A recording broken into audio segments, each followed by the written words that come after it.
মা ও স্বামীজি এবং এখানে উপস্থিত সকল গুরুজনদের আমার প্রণাম ও শ্রদ্ধা জ্ঞাপন করে শুরু করছি আমার আজকের গল্প সভাকবি। একদা এক রাজা ছিলেন। তিনি তার রাজ্য খুবই ভালোভাবে যাপন করছিলেন। শেষকালে রাজার মাথায় কি এসে চাপলো, তিনি তার মন্ত্রীকে ডেকে বললেন, মন্ত্রী, আমার রাজ্যে আদেশ দাও, আমি আমার সভাকবি নির্বাচন করব।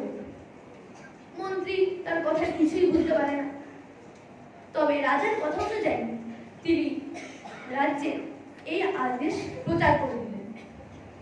কিছুদিন পর রাজার কাছে বেশ কয়েকটি লেখালেখি এলো। রাজা সেগুলি পড়ে নির্বাচন করলেন বেশ কয়েকজনকে, যাদের লেখা ছিল খুবই ভালো। এরপর সেই সমস্ত ব্যক্তিদের ডাকলেন ও তখন তিনি সেনাপতিকে বললেন, সেনাপতি, এদের কারারুদ্ধ করো। তারা কিছুই বুঝতে পারল না। রাজার কথা অনুযায়ী সেনাপতি তাদের কারারুদ্ধ করল এবং রাজা বলল, তোমাদের একটি শর্ত আছে, তোমরা যদি লেখালেখি করা ছেড়ে দাও তবেই আমি তোমাদের মুক্তি দেব। রাজার কথা অনুযায়ী সবাই প্রায় লেখালেখি করা ছেড়ে দিল, কিন্তু তিনজন লেখালেখি থামালো না। তারা গোপনে গোপনে লিখে গেল। রাজা খবর পেয়ে বাকিদের ছেড়ে দিয়ে সেই তিনজনকে নিজের কাছে ডাকলেন।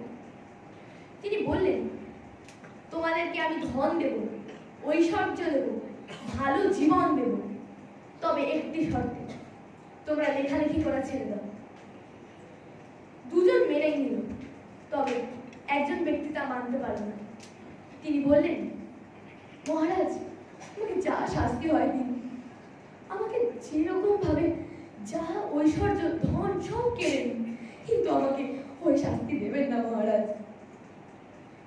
তারপর মহারাজ তার মন্ত্রীকে ডেকে বললেন, মন্ত্রী, প্রচার করে দাও, আজ থেকে ইনিই আমার সভাকবি। এই গল্পের নীতি কথা হলো, কখনোই মূল্য দিয়ে মেধা কেনা যায় না। ধন্যবাদ।